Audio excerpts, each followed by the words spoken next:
adlaw nga Martes karon mga kaigsuunan, petsa 15 sa bulan sa Pebrero tuig 2022.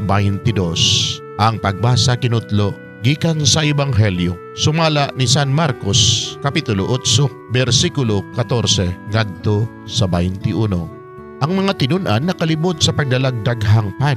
Usara kabuok pa ng ilang nadala didto sa sakayan. Unya mingon si Jesus kanila, pagbantay kamo sa igpapatubo sa pan sa mga Pariseo ug ni Herodes ug nag-ing nanay sila. Gisulti niya kini kay wala man kitay pan. Nahibalo si Jesus sa ilang gipanagsultihan busa gipangutana niya sila.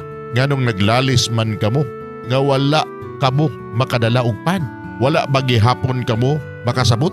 Bugo na bagayod kamo kaayo? May mga mata man unta kamo, apan nganong dili man kamo makakita. May mga dalunggan man unta kamo, apan nganong dili man kamo makadungog.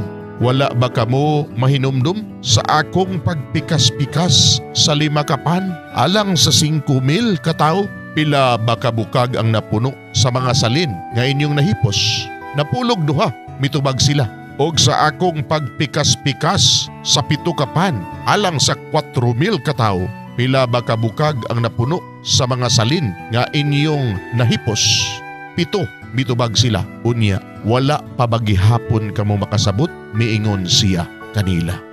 Mga igsoon ang Ebanghelyo sa Ginoo, daygon ikaw o Kristo.